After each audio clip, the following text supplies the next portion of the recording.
ತಮ್ಮ ಜೀವನ ಉಳಿಸ್ಕೊಳ್ಳೋದಕ್ಕೆ ಬೆತ್ತಲೆಯ ಹೋರಾಟಕ್ಕೆ ಮುಂದಾಗ್ತಾರೆ. ಅಲ್ಲೂ ಕೂಡ ಲಾಠಿ ಏಟನ್ನ ಎದುರಿಸ್ತಾರೆ. ಅಂದರೆ ಆ ಆದಿವಾಸಿಗಳ ಆರ್ತನಾದ, ಅವರ ನೋವು ಎಂತಹದ್ದು ಅಂತ ನಿಮ್ಮೆಲ್ಲರಿಗೂ ಅರ್ಥವಾಗಿರುತ್ತೆ.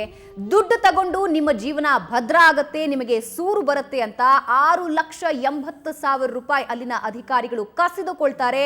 ಮುಂದಿನ ಬೆಳಗಿನ ಜಾವ 4 ಗಂಟೆಗೆ ಕಳ್ಳರಂತೆ ಬಂದು JCBಗಳಿಂದ ಅವರ ಗೂಡುಗಳನ್ನು, ಪುಟ್ಟದಾಗಿ ಕಟ್ಟುಕೊಂಡ ಕನಸಿನ ಗೂಡುಗಳನ್ನ ಧ್ವಂಸ ಮಾಡ್ತಾರೆ. ಅಂದ್ರೆ ಸರ್ಕಾರದ ನೀತಿ ಏನು, ನಿಯಮ ಏನು, ಇದೇನಾ ಇವರು ತಮ್ಮ ರಾಜ್ಯದ ಜನರಿಗೆ ಕೊಡ್ತಾ ಇರುವಂತಹ ಭರವಸೆ ಅನ್ನೋದು ಇಲ್ಲಿ ಉಟ್ಕೊಳ್ತಾ ಇರುವಂತಹ ಪ್ರಶ್ನೆ. ಈ ಕ್ಷಣಕ್ಕೂ ಕೂಡ, ಈ ನಿಮಿಷಕ್ಕೂ ಕೂಡ ಅಲ್ಲಿ ಪ್ರತಿಭಟನೆ ನಡೀತಾ ಇದೆ. ಪ್ರತಿಭಟನೆಯ ನೇತೃತ್ವ ವಹಿಸಿಕೊಂಡು ಹಾಗೂ ಅದಕ್ಕೆ ಬೆಂಬಲವಾಗಿ ನಿಂತಿರುವಂತಹ ಅತಿಥಿಗಳು ನಮ್ಮ ಜೊತೆ ಇದ್ದಾರೆ. ಅವ್ರನ್ನ ವೆಲ್ಕಮ್ ಮಾಡುವಂತಹ ಸಮಯ. ಮೊದಲಿಗೆ ನಟ ಚೇತನ್ ನಮ್ಮ ಜೊತೆ ಇದ್ದಾರೆ. ನಮಸ್ಕಾರ ಚೇತನ್ ಅವರೇ, ಕಾರ್ಯಕ್ರಮಕ್ಕೆ ಸ್ವಾಗತ. ನಮಸ್ಕಾರ. ಸಿದ್ದರಾಜು ಅವರು ಹೋರಾಟಗಾರರು ನಮ್ಮ ಜೊತೆ ಇದ್ದಾರೆ. ಸಿದ್ದರಾಜು ಅವರೇ ನಮಸ್ಕಾರ, ಕಾರ್ಯಕ್ರಮಕ್ಕೆ ಸ್ವಾಗತ. ನಮಸ್ಕಾರ. ಮತ್ತೊಬ್ಬ ಹೋರಾಟಗಾರರಾದಂತಹ ಸರೋವರ ಬೆಂಕಿಗೆರೆ ಅವರು ನಮ್ಮ ಜೊತೆ ಇದ್ದಾರೆ. ಸರ್ ನಮಸ್ಕಾರ, ಕಾರ್ಯಕ್ರಮಕ್ಕೆ ಸ್ವಾಗತ. ನಮಸ್ತೆ. ಮುತ್ತಮ್ಮ ಅವರು ನಮಗೆ ಅಲ್ಲಿ ಹಾಡಿಯಿಂದನೇ ನೇರ ಸಂಪರ್ಕದಲ್ಲಿದ್ದಾರೆ. ನಮಸ್ಕಾರ ಮುತ್ತಮ್ಮ ಅವರೇ, ಕಾರ್ಯಕ್ರಮಕ್ಕೆ ಸ್ವಾಗತ. ನಮಸ್ಕಾರ. ಎಸ್, ನಿಮ್ಮ ಜೊತೆ ನಾನು ಮಾತನಾಡ್ತೀನಿ. ಅದಕ್ಕೂ ಮುಂಚೆ ಏನಾಗಿದೆ ಅಲ್ಲಿ, ಇಲ್ಲಿಯವರೆಗೂ ಏನಾಗಿದೆ ಅನ್ನೋದ್ರ ಬಗ್ಗೆ ಒಂದು ಪುಟ್ಟ ವರದಿಯನ್ನ ನೋಡ್ಕೊಂಡ್ ಬನ್ನಿ. ವರದಿಯ ನಂತರ ಮತ್ತಷ್ಟು ಬೆಚ್ಚಿ ಬೀಳಿಸುವಂತಹ ಮಾಹಿತಿ ನಾವು ನಿಮ್ಗೆ ನೀಡ್ತೀವಿ.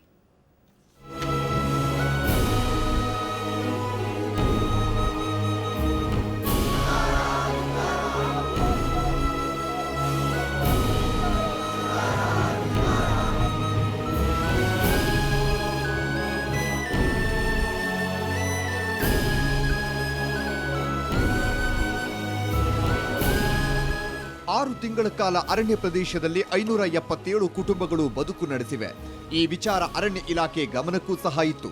ನೀವು ಇಲ್ಲೇ ಕಾಯಂ ವಾಸಿಗಳಾಗಬಹುದು ಅನ್ನೋ ಆಸೆ ಹುಟ್ಟಿಸಿ ಹಣ ವಸೂಲಿ ಮಾಡಿದ ಅರಣ್ಯ ಇಲಾಖೆಯೇ ಬೀದಿಗೆ ತಳ್ಳಿದೆ. ಕೇಳಿಕೊಂಡಿದ್ದಾಯ್ತು, ಬೇಡಿಕೊಂಡಿದ್ದಾಯ್ತು, ಪ್ರತಿಭಟಿಸಿದ್ದು ಆಯ್ತು. ಯಾವುದಕ್ಕೂ ಮಣಿಯದಿದ್ದಾಗ ನಡೆದಿದ್ದು ಬೆತ್ತಲೆ ಪ್ರತಿಭಟನೆ.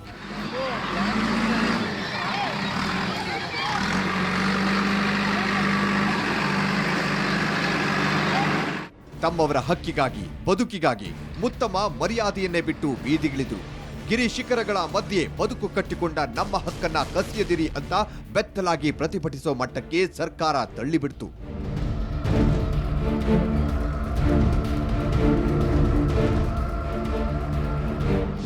ಬೇರೆ ಬೇರೆ ಕಡೆಯಿಂದ ಬಂದಿರೋರು ಅವರು ಅಸ್ಸಾಂ ಅವರೆಂದು ಗುರುತಿಸ್ತಿದ್ದಾರಲ್ಲ, ಇದು ತಪ್ಪು ಮಾಹಿತಿಗಳನ್ನು ಕೊಟ್ಕೊಂಡು ಬರ್ತಕ್ಕಂಥ ಈ ಅಧಿಕಾರಿಗಳು ಇವತ್ತು ನಮ್ಮ ಸರ್ಕಾರದಿಂದ ಇವತ್ತು ಕಣ್ಣು ಮುಚ್ಕೊಂಡು ಕೂತಿದೆ. ಇವತ್ತು ನಾವು ಬೀದಿಯಲ್ಲೇ ಮಲಗಿದ್ದೀವಿ. ಮುಂದಿನ ಹೋರಾಟ ಕೂಡ ಇವತ್ತು 21, 22, 23ರಿಂದ ಕಾಲ್ನಡಿಗೆ ಜಾಥಾದಿಂದ ಇವತ್ತು ಜಿಲ್ಲಾ ಮಟ್ಟದವರೆಗೂ ನಾವು ಇವತ್ತು ಅದರ ಬಗ್ಗೆ, ಭೂಮಿ ಬಗ್ಗೆ ನಾವು ಇವತ್ತು ಹೋರಾಟನ ಇಟ್ಕೊಂಡು ಇವತ್ತು ಕೊಡಗು ಜಿಲ್ಲೆ ದಿಡ್ಡಳ್ಳಿಯಿಂದ ಹಿಡಿದಿದ್ದು ಕೊಡಗು ಜಿಲ್ಲೆಯಲ್ಲಿ ಚಲೋ ಕಾರ್ಯಕ್ರಮ ಅಂತ ಹೇಳಿ 23ಕ್ಕೆ ಹೊರಟಿದ್ದೀವಿ. ಆವತ್ತು ಮುತ್ತಮ್ಮ ಮಾತ್ರವಲ್ಲ, ತಮ್ಮವರ ಹಕ್ಕಿಗಾಗಿ ಹಾಡಿವಾಸಿ ಸ್ವಾಮಿ ಕೂಡ ಬೆತ್ತಲೆ ಮೆರವಣಿಗೆ ನಡೆಸಿ ಅಧಿಕಾರಿಗಳ ದೌರ್ಜನ್ಯ ಖಂಡಿಸಿದ್ರು.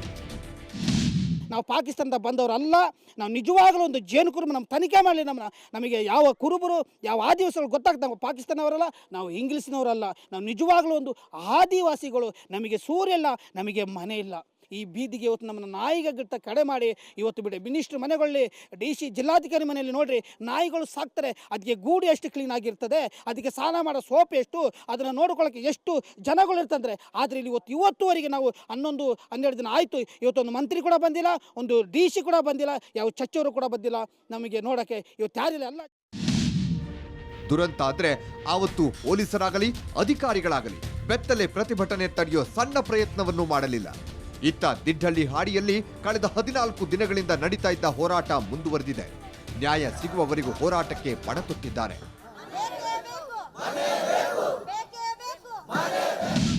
ಫೋಟೋಗಳು ಹಾಕೊಂತಾರೆ ರಾಜಕಾರಣಿಗಳು, ಬೇರೆ ಬೇರೆ ಕಟ್ಔಟ್ ಹಾಕೊಂತಾರೆ. ಬನ್ನಿ, ಆ ಜಾಗದಲ್ಲಿ 5 ಜನ, 4ರಿಂದ 5 ಜನ ಮಿನಿಸ್ಟರ್ ನಾನು ಇದ್ದಾಗ ಕೂರಿಗೆ ಬಂದು ಹೋಗಿದ್ದಾರೆ, ದೊಡ್ಡ ದೊಡ್ಡ ಗಾಡಿಗಳಲ್ಲಿ ಮತ್ತು ಪೊಲೀಸ್ ಪ್ರೊಟೆಕ್ಷನಲ್ಲಿ. ಆದರೆ ಒಬ್ಬರಾದರೂ ಆ ಸ್ಥಳಕ್ಕೆ, ಇದು ಗೊತ್ತಿದ್ದು ಆ ಸ್ಥಳಕ್ಕೆ ಬಂದಿಲ್ಲ. ಯಾಕಂದರೆ ಕ್ಲಿಯರ್ ಕಟ್ ಡಿಸ್ರಿಗಾರ್ಡ್, ನೆಗ್ಲೆಕ್ಟು ನಮ್ಮ ಸರ್ಕಾರ, ನಮ್ಮ ಕಾಂಗ್ರೆಸ್ ಸರ್ಕಾರಕ್ಕೆ. ನಮ್ಮವರು ಇವರನ್ನು ಹೆಂಗೆ ಅಭಿವೃದ್ಧಿ ಮಾಡಬೇಕು, ಇವ್ರಿಗೆ ಹೆಂಗೆ ಭೂಮಿ ಹಕ್ಕು, ಆರ್ಥಿಕ ಹಕ್ಕು, ಶೈಕ್ಷಣಿಕ ಹಕ್ಕು ನಾವು ಮುಂದೆ ಹೆಂಗೆ ಕೊಡ್ಬೋದು, ಅದನ್ನು ನಾವು ಮಾತಾಡೋಕ್ಕೆ, ಚರ್ಚೆ ಮಾಡೋಕ್ಕೆ, ಹೋರಾಟ ಮಾಡೋಕ್ಕೆ ಇನ್ನು ಕಂಟಿನ್ಯೂ ಆಗುತ್ತೆ. ಅದ್ರ ಜೊತೆ ನಾನು ಮತ್ತೆ ವಾಪಸ್ ಹೋಗ್ತೀನಿ. ಇನ್ನು ಪ್ರಗತಿಪರರು ಡಿಸೆಂಬರ್ 23ರಂದು ಕೊಡಗು ಚಲೋ ನಡೆಸೋ ನಿರ್ಧಾರಕ್ಕೆ ಬಂದಿದ್ದಾರೆ. ಬೆತ್ತಲೆ ಸೇವೆಗೆ ತಲೆಕೆಡಿಸಿಕೊಳ್ಳದ ಅಧಿಕಾರಿಗಳು, ಜನಪ್ರತಿನಿಧಿಗಳು ಇದಕ್ಕೆಲ್ಲ ಮಣಿತಾರ. ಕೊಡಗಿನಿಂದ ಕ್ಯಾಮರಾಮನ್ ಪ್ರದೀಪ್ ಜೊತೆ ಗಿರಿಧರ್ ಕೆಕೆ, ಸುವರ್ಣ ನ್ಯೂಸ್.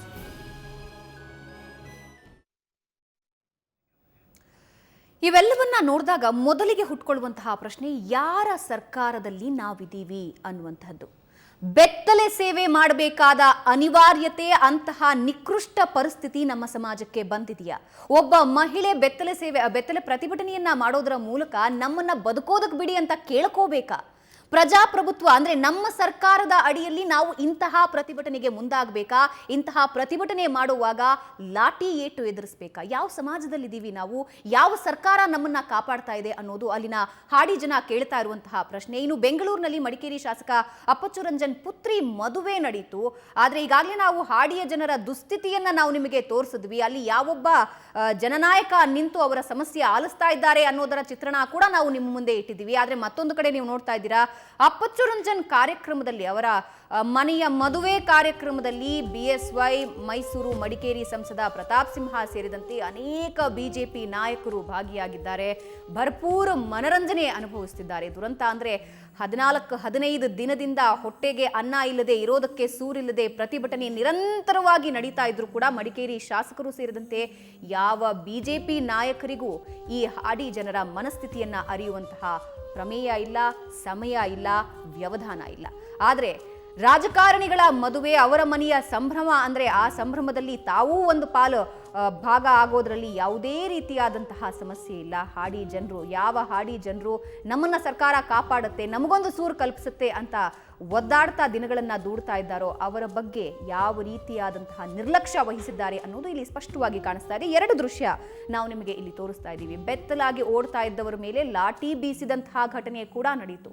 ನಮ್ಮ ಜೀವನ ಬದುಕಿಸ್ಕೊಡಿ, ನಮ್ಮ ಜೀವನ ಉಳಿಸ್ಕೊಡಿ ಅಂತ ಕೇಳೋ ಜನರಿಗೆ ಲಾಠಿ ರುಚಿ, JCBಗಳ ಘರ್ಜನೆ. ಆದ್ರೆ ಆ ರಾಜಕಾರಣಿಗಳ ಮನೆಯ ಮದುವೆ ಸಂಭ್ರಮದಲ್ಲಿ ನಾಯಕರ ದಂಡೇ ಅಲ್ಲಿಗೆ ಆಗಮಿಸಿದೆ.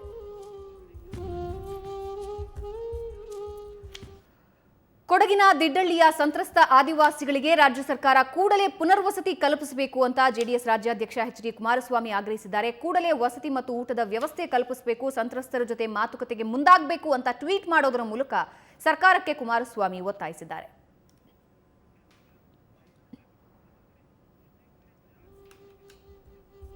ಕೋಟಿ ಕೋಟಿ ಲೂಟಿ ಹೊಡೆಯೋರು ಭರ್ಜರಿಯಾಗಿ ಜೈಲಿನಲ್ಲೂ ರಾಜಸೇವೆಯನ್ನ ಅನುಭವಿಸ್ತಿರ್ತಾರೆ. ಜೈಲಿನಿಂದ ಆಚೆ ಬಂದ ಮೇಲೂ ರಾಜಸೇವೆ ಮುಂದುವರಿಯುತ್ತೆ. ಆದರೆ ಒಂದು ಸಣ್ಣ ಬದುಕು, ಒಂದು ಪುಟ್ಟ ಗೂಡು, ಆದಿವಾಸಿಗಳು ಕೇಳ್ತಾ ಇರೋದು ಇಷ್ಟನ್ನೇ. ಯಾವುದೇ ಸವಲತ್ತನ್ನಲ್ಲ, ಯಾವುದೇ ರಾಜಮಹಲ್ ಅಲ್ಲ, ಯಾವುದೇ ಅರಮನೆಯಲ್ಲ, ಯಾವುದೇ ಅಧಿಕಾರ ಅಲ್ಲ.